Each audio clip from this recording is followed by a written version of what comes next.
Welcome to the Catholic Sobriety Podcast, the go-to resource for women seeking to have a deeper understanding of the role alcohol plays in their lives. Women who are looking to drink less or not at all for any reason. I am your host, Christie Walker. I'm a wife, mom, and a joy-filled Catholic, and I am the Catholic Sobriety Coach, and I am so glad you're here. Welcome back. Today, I want to talk about a tool that we use inside my Sacred Sobriety Lab. It's called the Critical Thinking Skills Worksheet. And I'm sure that title sounds very official and maybe even slightly boring, but I promise you, it's neither one of those. It's actually built around 6 categories. Each of those categories has its own set of questions, and when you actually sit down and work through it, things start to get clear really fast. And clarity, for a lot of us, is exactly what's been missing when we're starting or working on reducing or eliminating alcohol. Now, I'm not going to hand you the exact worksheet today because it lives inside the lab along with a whole bunch of other good stuff, including weekly group coaching and a community where you can actually talk to other women who get it. But don't leave because I am going to walk you through the heart of it right here, right now. So you will leave this episode with something that you can actually use. So let's get into it. Now, first, I want to speak directly to the woman who needs this most right now. Maybe that's you. Maybe you've noticed that your drinking has crept. Like it used to be a glass on Friday night, and now it's a glass most nights. And sometimes that glass has turned into 2 or maybe more. And you're honestly not sure when or how that even happened. Maybe you told yourself it was the holidays or the stress or that rough patch with your husband or just life. And now it's not the holidays anymore and the stress hasn't gone anywhere and the rough patch is patched and the drinking is still there. You are not weak. You are not a lost cause. You are not alone. What you are is a woman whose brain has gotten very good at a habit that isn't actually serving her anymore. And habits, even those really, really stubborn ones, those can be changed. But first, you have to slow down and think. And that's actually what this tool helps you do. So here's the thing about cravings. They don't actually come with a pause button. They come with a fast forward button. 1 minute you're fine. The next minute you are standing in front of the fridge and you're not totally sure how you got there. I'm speaking from experience that happens to me all the time. And I want you to know that that has nothing to do with your character as a person or your willpower. That's just your brain doing what brains do, and that is running a pattern that it has run hundreds of times before. And as I always say, your brain is efficient. It loves a well-worn path. And if you've used alcohol to cope with stress, boredom, loneliness, whatever, your brain has built a really smooth highway or path for that. It goes something like this. A trigger appears, your brain says, drink. You drink, and you repeat. It happens fast, and it happens below the level of conscious thought, and that's the problem. So maybe you're asking, great, what do I do about that? What we do is we bring it above the level of conscious thought. That's the work that I do here with my podcast, is to try to, bring awareness to what might be going on. It's what I do with the coaching I do and in my lab. We slow things down and we ask questions. There's a part of your brain called the prefrontal cortex. It's right behind your forehead, and it's the rational, thinking, deciding part of your brain. It's the part of your brain that says stop or wait or hold on, let me think about this. But it has to be activated, and it doesn't just automatically jump in when a craving hits. You have to engage it on purpose, and that's exactly what I designed the Critical Thinking Skills Worksheet to do. It hands you a set of questions that help to wake up your thinking brain right in the middle of a moment when your habit brain is trying to take over. So you don't just have to pause, you actually have questions that you can look at and ask yourself while you're in that pause to disrupt that habit loop. And every time you use it, you are literally building new brain pathways. Isn't that awesome? You're doing construction work on your own mind. And it's not me being motivational. That is actually neuroscience. Okay, now let's get into the questions. And these are going to be super, super helpful for you. In the Critical Thinking Skills Worksheet, it is built around 6 simple words that you probably learned in 3rd grade. Who, what, where, why, when, and how. And each one of those has a set of questions underneath it. Questions that you ask yourself about your drinking, your patterns, and the change that you want to make. Now, I'm going to be real with you. All 6 categories are pretty good, but some of them are going to hit harder than others depending on where you are. So today, I'm picking the 4 that I think are going to be most useful for the woman who is just starting to wake up to this. The one who's thinking, okay, things have gone a little off the rails and something needs to change, but I honestly don't even know where to start. I'm going to help you with that. So here we go. The first question we're going to look at is why. And we are not looking at this from a place of shame. You're not going to be asking yourself, like, why can't you get it together? Why don't you have enough willpower? Why can be a very shaming, condemning type of question. But we don't ask ourselves the question in that way. Instead, focus on this question. Why does alcohol seem to be a problem? It's a simple question, but it can actually be surprisingly hard to answer in an honest way. Because most of us, when we're first asking this, we want to follow it up by saying something like, I just enjoy it, or everyone drinks, or I don't know if it's really a problem. I just want to cut back a little. And maybe some of that is true, but I want you to sit with this question and really go deep with it. Why does it seem like a problem? What is the thing that made you click on this podcast? What is the thought that you have the next morning after you drink that you wish you didn't have? Because somewhere in there is your real answer, and your real answer is the starting point. You don't have to share it with anyone. You don't have to post it. It's just good for you to know it, to say it out loud in your car, in front of your mirror, because honestly, naming the problem is the first act of courage in this whole process. And it is courage. So the second question is, what are the obstacles and my strengths?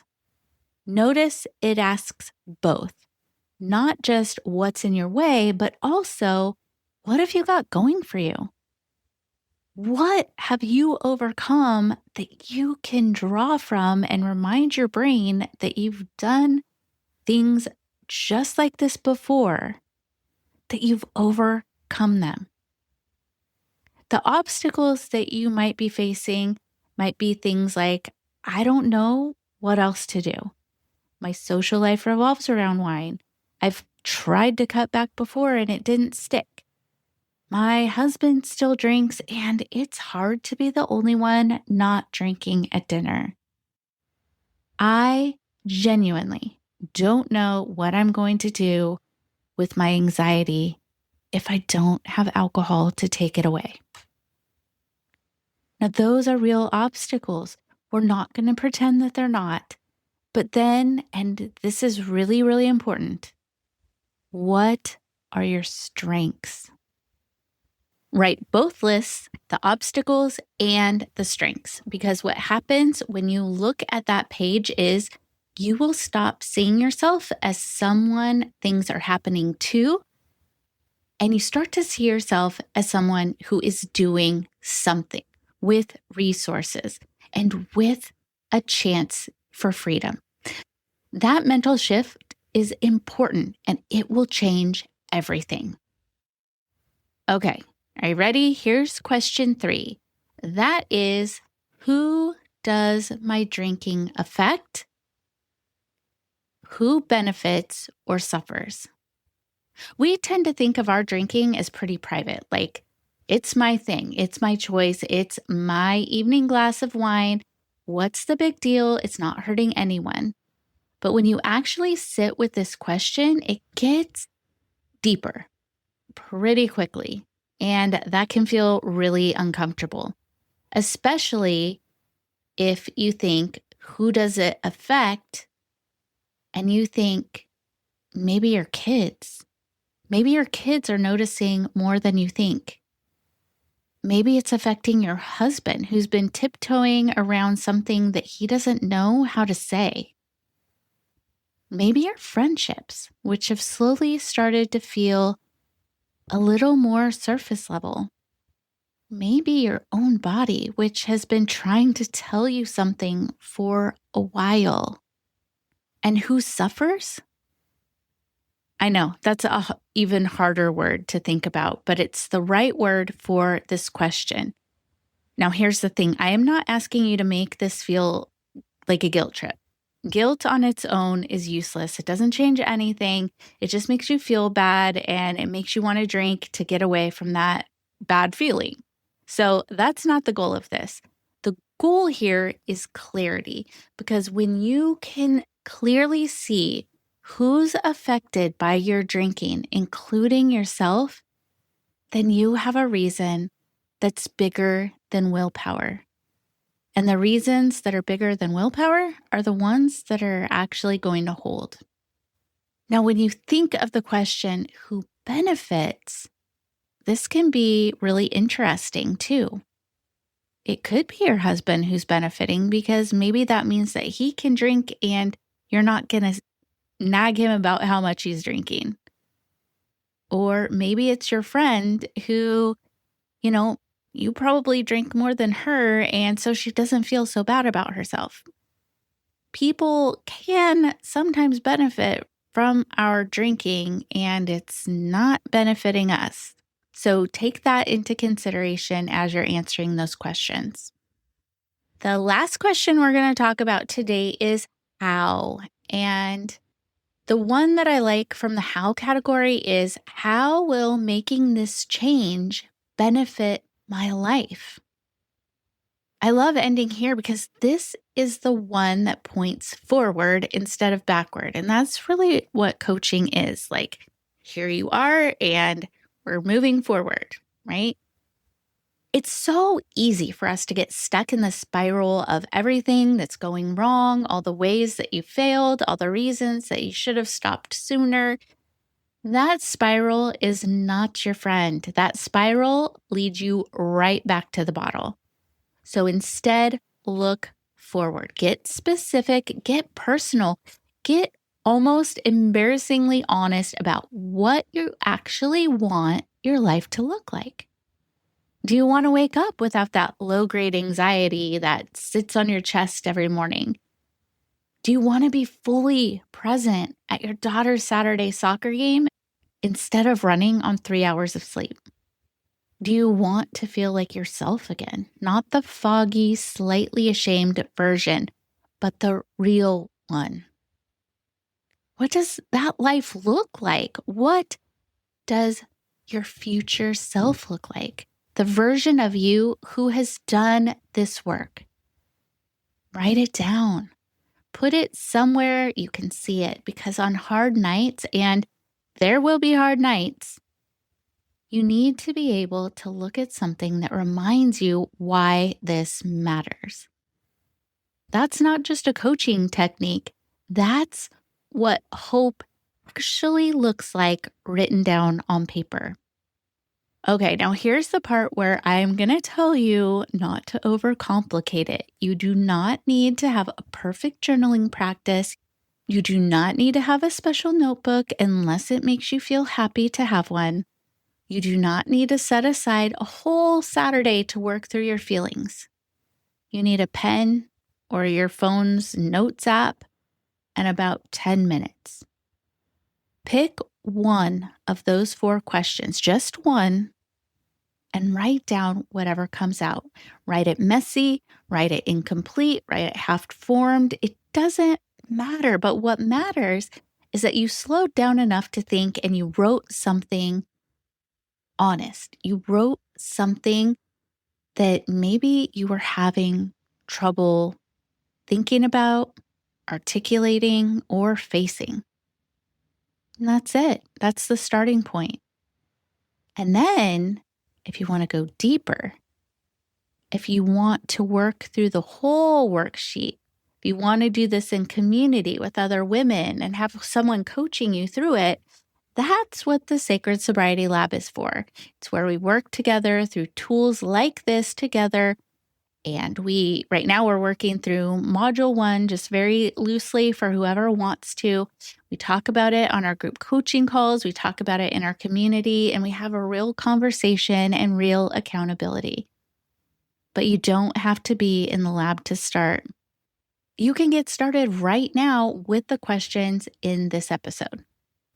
Now, I can't close this episode without saying something about why this matters from a faith perspective, because I think sometimes in Catholic circles, we have a tendency to make this all about discipline and willpower. Like, just pray harder, fast more, white knuckle it in the name of virtue. And yes, prayer matters. Fasting matters. And sacraments are necessary. But God also gave you a brain. He gave you the capacity for self-knowledge and what the saints called the interior life. He has given you the Holy Spirit to help you look at yourself with honesty and ask, what is really going on here? That's not therapy language. That's the examine. That's what Ignatius was talking about. That's what the whole tradition of discernment is built on. Asking, why do I drink, is a spiritual question, not just a psychological one. Asking, who does this affect, is an act of charity and conscience, not just self-help. And sitting with the question, how will my life be different? That, my friend, is hope. And hope, the Catechism tells us, is a theological virtue. It's not wishful thinking. It's a confident expectation of good rooted in God's abundant faithfulness. So bring these questions to prayer. Sit with them in front of the Blessed Sacrament if you can, and ask the Holy Spirit to show you what you need to see. This is sacred work. Do not do it without Him. Okay, and now I'm going to close. This is the last thing. I want to close by talking directly to the woman who almost didn't listen to this episode today. The one who told herself she was too busy, or that this probably isn't for her, or that her situation is different, or that what works for other people probably won't work for her. I know the voice that tells you change isn't possible for you. I know. I heard that voice too. I know how convincing it is. I know that it sounds a lot like your own voice, which makes it really hard to argue with. But I'm here to tell you that voice is lying to you. Change is possible. And change is not possible because I said so. It's because that's how God made you. You were not made to be stuck. You were not made to be chained by something or controlled by something. You were made for freedom. You were made for transformation. Be transformed by the renewal of your mind. That's Romans 12:2. That's what this work is. That's what doing these questions or asking yourself these questions, working through these questions is. It's a renewing of your mind, not the fixing of your willpower, not just gritting your teeth until you get through it. It is the renewing. Doesn't that sound gentle? The renewing of your mind, which is exactly what happens when you slow down and you ask yourself questions and then you let the truth do its work. So this week, pick one question, just one, write something down, let it be imperfect, let it be the beginning. You, my friend, are more capable than you know, and you are not doing this alone. I thank you so much for being here. And if this episode helped you even just a little bit, I would love it if you would share it with a woman in your life who you think might need it. And if you haven't left a review yet, I would be so grateful if you would, because that is how more women find this podcast. All right, I'll see you next week. Well, that does it for this episode of the Catholic Sobriety Podcast. I hope you enjoyed this episode, and I would invite you to share it with a friend who might also get value from it as well. And make sure you subscribe so you don't miss a thing. I am the Catholic Sobriety Coach, and if you would like to learn how to work with me or learn more about the coaching that I offer, visit my website, thecatholicsobrietycoach.com. Follow me on Instagram at the Catholic Sobriety Coach. I look forward to speaking to you next time. And remember, I am here for you. I am praying for you. You are not alone.